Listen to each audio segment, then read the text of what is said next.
Um, so today is March 21st. My name is Joie Ha, and I am doing Little Saigon Museum of Memory projects with Kapu in History, Colorado. Today we are talking with Madalyn Drewno about her experiences. Is it okay for us to record? Do we have your consent to record? Yes. Okay, perfect. So to get started, can you introduce yourself, your name, and then your ethnicity, and maybe why you're interested in giving an oral history today? Yeah. So my name is Madalyn Drewno, and I am Chinese American, and I am interested in participating in this because the Far East Center has been a really major part of my life in terms of a way for me to connect to my Chinese heritage, because I was adopted from China and raised by a white family. So it's because of that, it's not like I could automatically grow up knowing about Chinese culture. So that was just a very visceral and memorable way for me to kind of get a sense of my culture and heritage. Yeah, thanks so much for sharing that part. So to start, can you tell us a bit about your childhood, maybe how, if you remember or have heard stories of how you ended up in Colorado, things of that sort? Yes. So I was adopted when I was 4 months old. And yeah, I don't have like any concrete memory of like that actual physical journey. It's always just been really Denver is where I grew up, and it almost sometimes feels a little weird to say that I'm from China because I don't have any memories of actually being there. Yeah. Does that answer your question? Okay. Yeah. So can you tell me a bit of what that experience was like? You mentioned that sometimes it felt weird to even say that you're from China because you didn't have memories. So can you tell me a bit more of, what that felt like growing up and knowing that you were Chinese but not really feeling connected in a way? Yeah, so I think growing up, I had this distance from identifying as Chinese. I kind of made it a point to make it something that wasn't important to me or important to my identity for a really long time. But motifs or like imagery from Chinese culture would always show up in my artwork. I've always loved to draw ever since I was really little, and these motifs would always show up in my artwork. So even though maybe on a conscious level I wasn't identifying with my Chinese heritage, I think visually I was. And it wasn't really maybe around college that I decided to intentionally use my art to connect with that part of myself. And really the major way in doing that was for my undergrad thesis, I centered it around the Far East Center. That's super interesting. Can you tell me a bit more about your undergrad thesis? Yeah, so I really enjoy drawing from observation and spending time in a physical place to inform like how I illustrate it. So what I did was I went down to the Far East Center for maybe 2 or 3 months, just going down during class to draw on location and really just sit in that environment and observe and like the smells, the sights, get a sense of the space, how like in the grocery stores and the supermarkets, everything's really cluttered. You see like pots and pans stacked up above the produce. And I always love going to like the seafood section and looking at all the fish and drawing that. And it really just gave me time to reflect to what this place really meant to me. and try and place it in a larger picture of its cultural and historical significance. Is there anything in particular that you really enjoyed drawing there? You had mentioned the fish. Anything else? Yeah, I think grocery stores are my favorite. And then the second one is definitely the gift shop, Trong-On Gifts. I spent a lot of time in there. And just from my childhood, we would always go there for the Lunar New Year celebrations.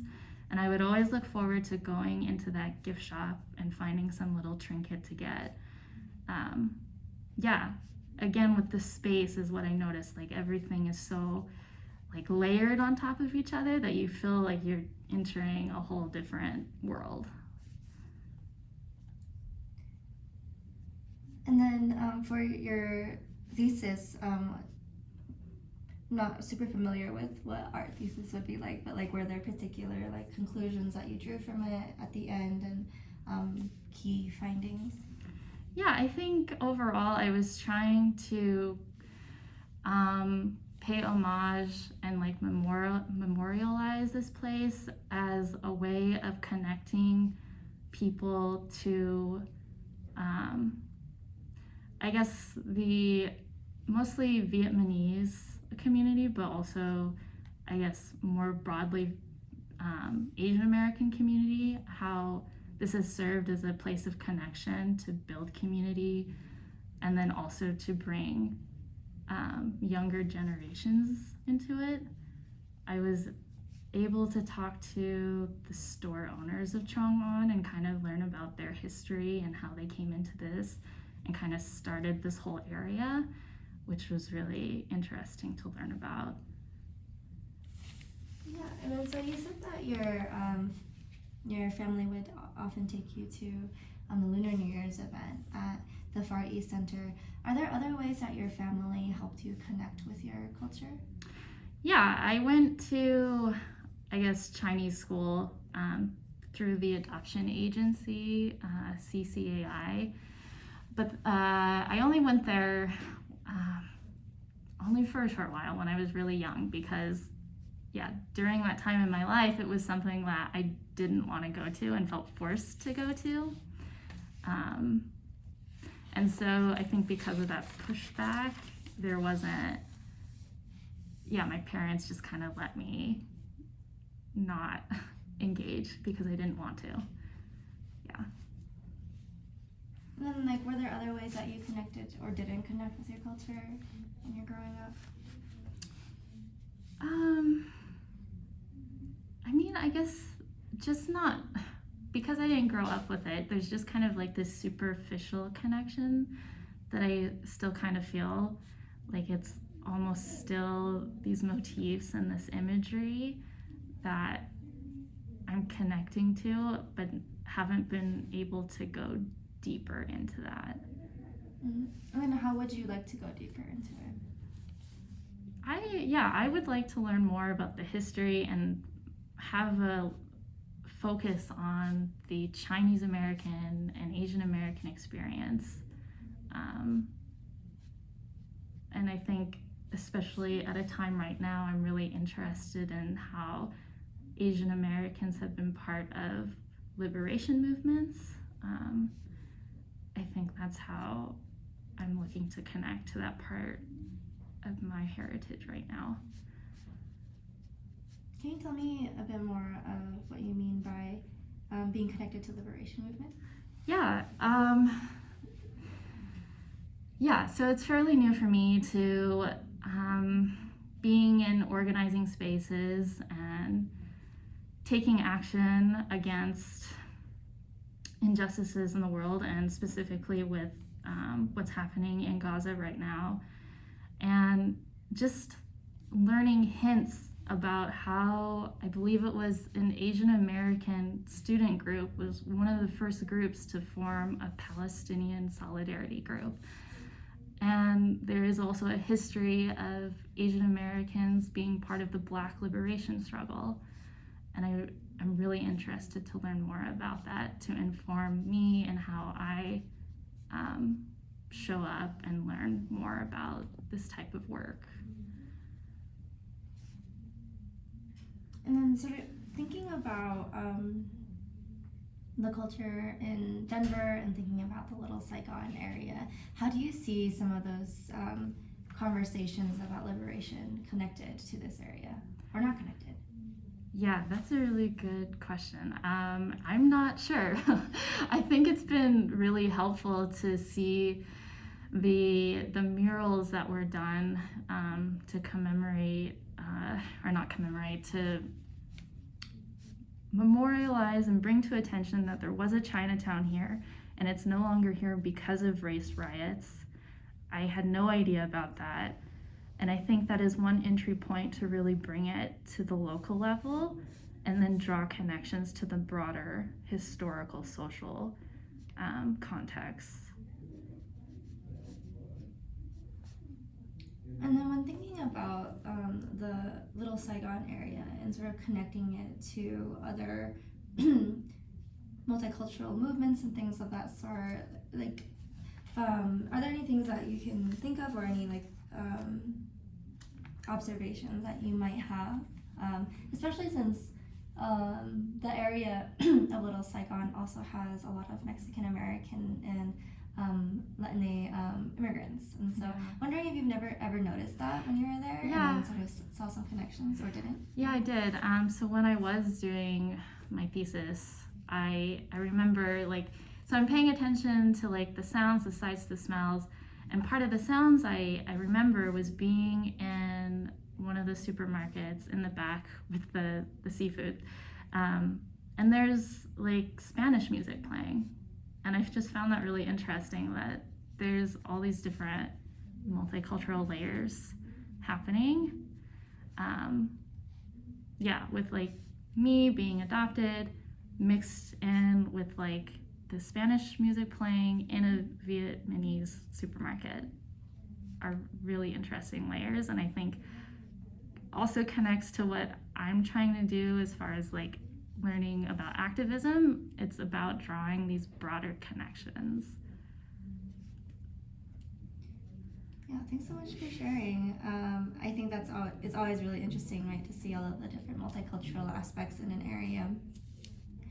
So you had mentioned some of the ways that you've been connected to Little Saigon as you're growing up. You spent time there during Lunar New Year's, and then for your undergrad, you did your thesis for it. Nowadays, what are ways that you stay connected to the area, or what are ways that you, connect to the area? Yeah, I mean, I definitely still go there to get my fix for treats, like desserts and pastries from the Celestial Bakery. That was one of the other places I did a painting of for my thesis. And then just kind of trying to make new friends in the AA and HPI community. Going to the Far East Center is kind of the spot to kind of meet for tea and to build those relationships. Yeah. And then, so you mentioned that you like to go to Celestial Bakery for desserts and treats. I'm wondering, what are some of your favorite desserts and treats there, and maybe some of the other shops that you like to frequent or foods that you like to buy in the area? Yeah, for sure. Definitely the sesame balls. And growing up, they were always filled with red bean paste, but lately it's been the mung bean paste, which is interesting. Maybe the red bean paste has become more expensive, but yeah, I miss having the sesame balls with the red bean paste. And the fried bread and just the bao buns, and I always get my mom an almond cookie. Yeah, so there's set things I get for my family. Whenever I go there, I always pick up something for everybody else. So my dad gets some kind of pork bun, so does my sister. My mom gets the almond cookie, I get the sesame balls. Yeah. Everyone gets something. Yeah. Mm-hmm. Do you still visit there often with your family, or is it just you usually at this point? Yeah, I haven't been there with my family for a few years now. Maybe the last time I was there with my sister, I think maybe 2 or 3 years ago. the last time I was there was for a disruption, just not a big disruption, but just to show some visibility that there are NHPI people in the community who stand with Palestine, and we just wanted to make that visible.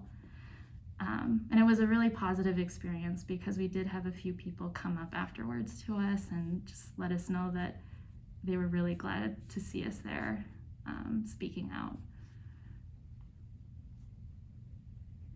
Yeah, thanks for sharing that. And then I'm wondering, so Little Saigon really got a start in like the 1980s, and it's changed quite a bit throughout the years. I'm wondering, in your experience, have you seen any changes, and can you reflect on those? Yeah, I've seen really big changes, like a lot more community engagement. I know that they didn't used to have the Mid-Autumn Festival, so that's been something new, and I think there's also been some kind of like markets, like I don't know, like for some reason I'm thinking of Aztec like markets between, Yeah, the Saigon Azteca. Yes, that.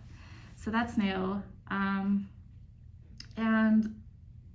yeah, the crowds when I was little, I always remember them being pretty big. But now these days they're just they're huge. They fill the entire area. So it's definitely a lot more crowded. There's more people, more engagement, more publicity, I think. Yeah. And then inevitably Little Saigon's going to change in the future too. And we actually do see some of the original folks who opened up stores in the 1980s have retired, are retiring, or selling their stores. I'd be curious to sort of see or hear from you what you would like Little Saigon to be like in the future. Do you have any dreams of what it could be? Yeah, I haven't thought about that. Or do you have any fears of Yeah, what I have could some happen? fears. Yeah, just kind of like a little bit sad that this like kind of small, almost kind of hidden place is expanding. So it's like this conflicted feeling of like, it's really great that it's being more well known and having a bigger presence in the community.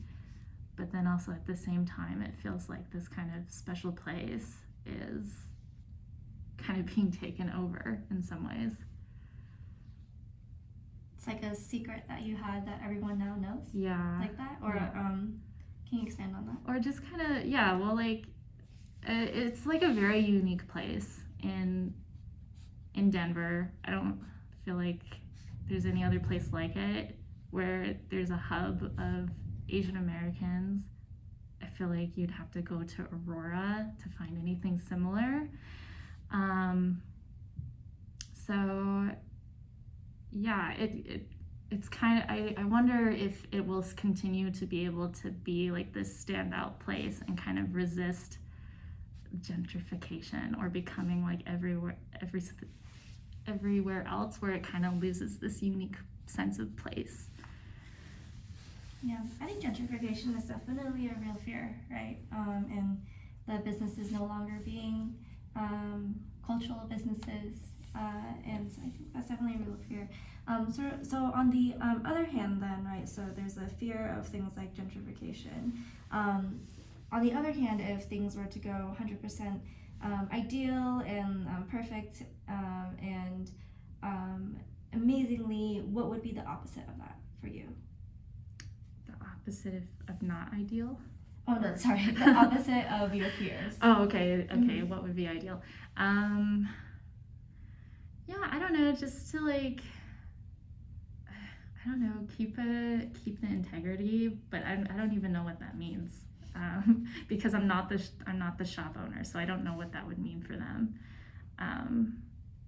Yeah, I mean, it would be nice if it was kept small, or at least kept as a family business. Yeah, because I'm even thinking of the Pacific Ocean market that is now the Great Wall, and even though that necessarily wasn't maybe a small business, but just like changes like that to where, yeah, it's starting to feel more corporate, or yeah. And then, so clearly, Little Saigon has a lot of meaning for you. How, in the future, when people go to Little Saigon that are like you, what would you like for it to mean to them? Yeah, I think I would like it to mean what it's meant to me, a place to connect with community and an opportunity to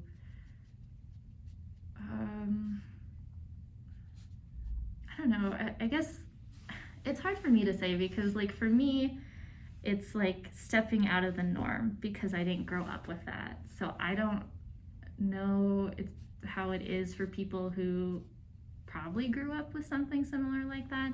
So it's kind of like different for me to say it's a place for me to step out of the norm, because my norm is not that. And that's kind of what makes it special to me, because that's how I can connect with that part of myself.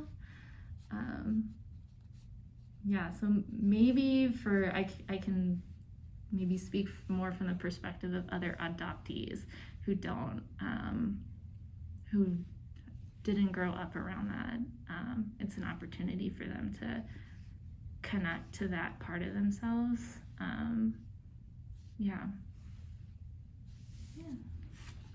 Well, thanks so much for sharing.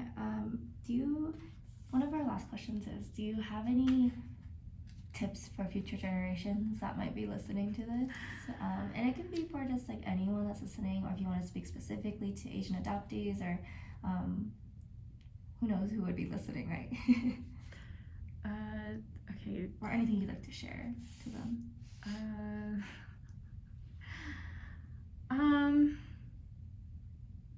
I mean, I don't know. I guess it is for me a place to slow down and to notice things, notice connections, or I don't know. I think it's also just a really beautiful place that's unlike anywhere else in Denver. So, yeah. And so that's all the questions that we have. Are there any things that you want to talk about that I might have missed? Anything in particular that you really want to share? No, I don't think so.